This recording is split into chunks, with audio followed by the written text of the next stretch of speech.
He was relentless, wasn't he? He just would not stop.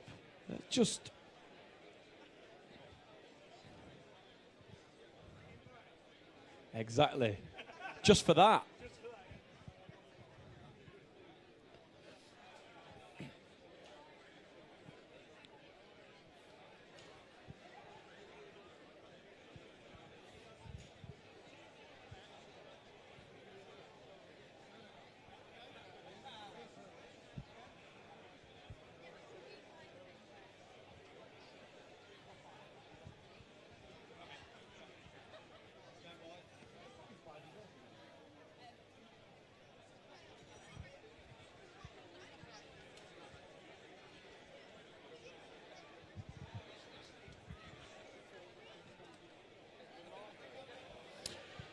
Good afternoon, ladies and gentlemen, and welcome to O2's Inside Line, live from the Blue Room.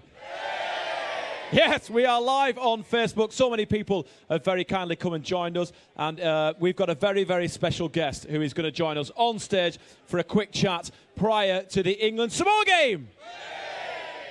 So let's welcome a main man who, without doubt, is a force to be reckoned with. He's one of England's most ruthless finishers. He's relentless in defence. He never takes a backward step. Let's take a look at who it is.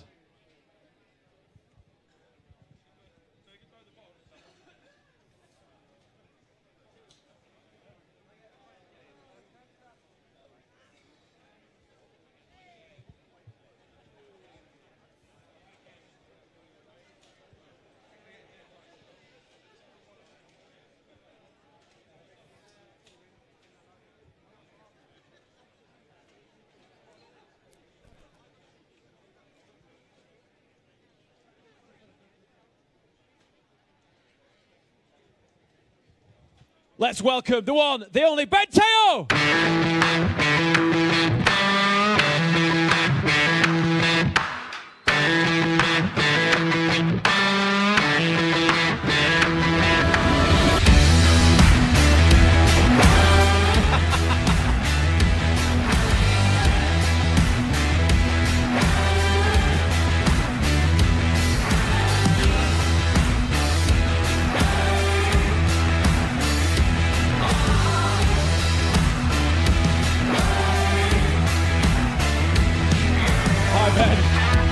You take a seat, let me get you a microphone.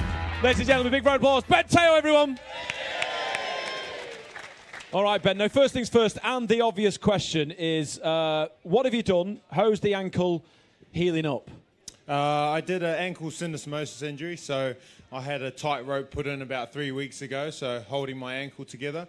I'm looking at it's a 12-week injury, so I'm probably about halfway through now. So I'll be looking to maybe play some games in mid-December and fingers crossed try and get in that Six Nations squad and get to Portugal and train hard. Good luck. I saw you last weekend down at Pennyhill Park. You were doing some, what were you doing? Agility stuff, trying to get strength back in the ankle? Yeah, pretty much just because I can't do much, I'm trying to work on all the aspects of my body, my glutes, my hamstrings, and just make sure because you know, a lot of my leg is wasted away. I mean, it only takes a few weeks of not doing anything. That's my excuse as well, Ben. And I've lost all the tone and all my muscles, so I'm just trying to build it back so when I start running, I can really get into it straight away. Having a serious injury like that and getting into the rehab, is that pretty boring? Yeah, it is. I mean, the first 2 weeks are the toughest part. I mean, post-surgery, if anyone knows, it's a tough thing. But, yeah, just getting back into it, it can be boring at times. But, you know, I think that's part of the game. You get so many injuries nowadays. I think you just got to have a positive outlook on it. Now, today we are supporting Rainbow Laces, everyone. As you can see, Ben and I are supporting Rainbow Laces because England Rugby and O2 are supporting today's Rainbow Laces campaign, proud to promote rugby as an all-inclusive sport for everyone, as it should be. As it should be. Now, you've got a close tie to Samoa, haven't you? Father's Samoan. Yeah. My father's Samoan, my mother's English, so... today's an interesting day for me in my household. It's not as interesting as it is for this gentleman over here. Come and join me. No, you don't mind being on Facebook Live, do you? All right, come on down. This is a Scottish fan who's decided to come wearing a Samoan flag. There you go. You know, you can just stand there and look awkward for the rest of this interview. Because let's be honest, you wanted to make a point in the fact that you're wearing a Scottish jersey and the Samoan flag. Absolutely, yes. Okay, and where are you from? The Hebrides. And what's your name? Ian. So this is Ian, everyone. I think that reaction kind of is what the room is thinking about you, Ian. I agree. All right, well, fair enough. On your shoulders be it. Off you go. Thank you very much. Don't clap him, but that's Ian, everyone. Very brave young man. Very brave young man. So let's talk about life in Samoa. What was it like? Life in Samoa? Yeah. Yeah, I mean, I've been there twice for a training camp. I remember I got to represent Samoa in the Rugby League World Cup. That was an important thing that I did for my father, and he took me over there to experience the life. It's a very simple life, very humble, you know, they don't have a lot, but I know rugby is massive to them. You know, so you see guys, the villagers getting together in the afternoons at sort of 6 o'clock when they finish work and all playing. There's, you know, it's pretty much something that's like 30 on 30 out on the field, and they all just running around doing their flick passes, and they love the game, you know. Rugby's a massive thing for them, church and rugby. So, you know, I understand there's been some, you know, issues coming up with the Samoa team with all that, but at the end of the day, it's about the love of the game, and I'm pretty sure everyone's excited to see a great game. And one thing that people talk about a lot with any Samoan team is the size of the guys that play. They are huge. They are big boys, they are, and they're going to come with a big aggressive pack, but this England side's got a big aggressive pack too, and they're very fit, so... First 10 minutes should be quite physical, but I'm sensing, and you know, I've been in camp this week and just seeing how they're training. They're going to turn up the heat very early, I think. And that's what Eddie wants, isn't it? He said, look, oh yeah, we want to go undefeated going into this Six Nations next year. Yeah, for sure. You know, there's been a difficult game versus Argentina, but I think this is the icing on the cake, and it's an opportunity for a lot of these guys that have been training really hard to show what they can do. Eddie's made a lot of changes. I think there are 8 or 9 changes in the squad. Does that impact what goes on the field? No, I think the way that the squad's coming together in training, it should be everyone that comes in, slots in. It's the same game plan. It's the same style of play. They've been repping at the guys for a few years now, so it should be seamless. I think we're looking forward to today's game with lots of changes and see how everything that Eddie's talked about with having a tight squad.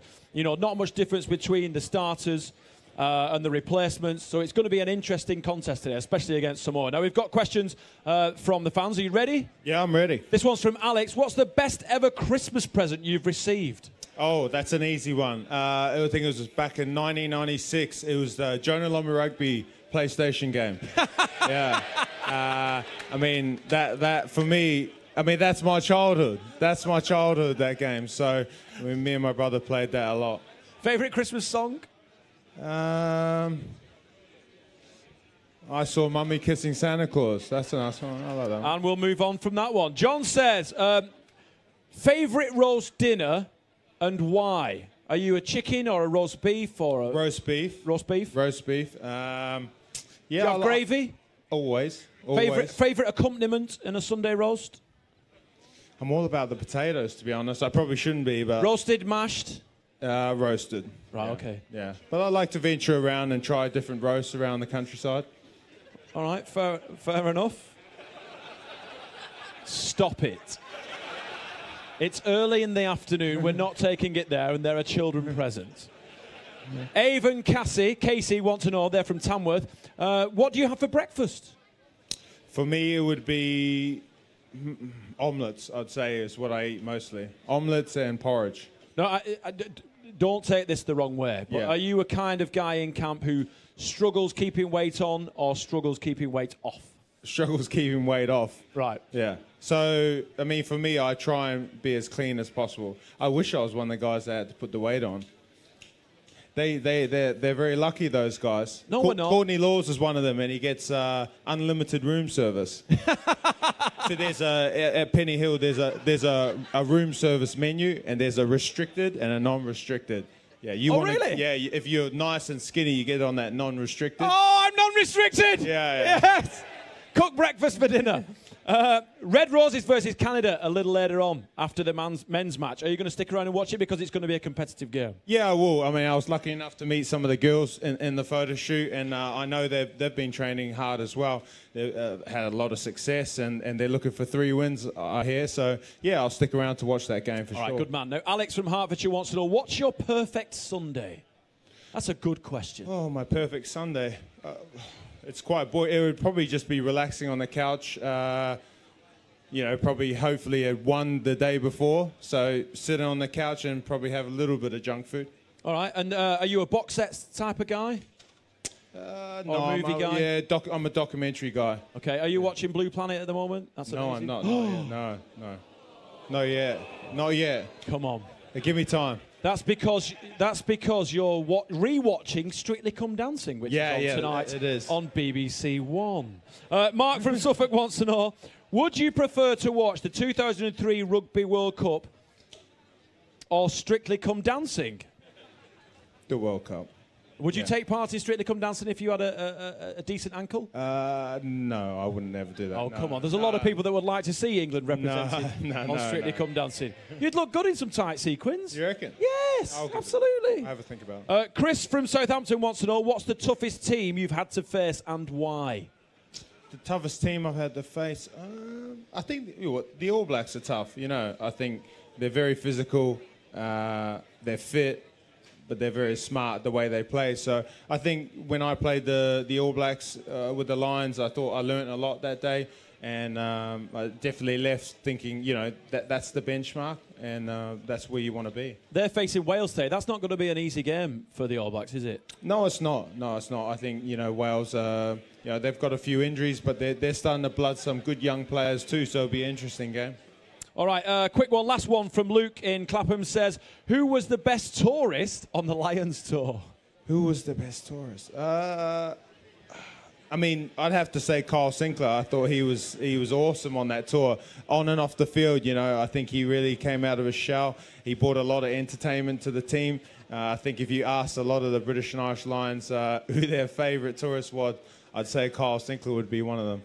All right, Ben, you're going to stick around with everyone for the rest of the afternoon in the O2 Blue Room. For sure, yeah. I think we're going to try, if your ankle will permit it, to get behind the bar and meet more of the O2 Priority customers and fans of England Rugby, and you can serve some drinks. All right. They're a great bunch. Thank you very much for watching on Facebook Live. Let me tell you that in 20 minutes, both teams' coaches are going to arrive, and we will show that. We'll broadcast that live, so make sure you stick around for that. And then we'll be back in the Blue Room after the game with 4 players who have competed against Samoa this afternoon. So first up, thank you very much, everyone. Ben Teo, thanks for watching. We'll see you a bit later on.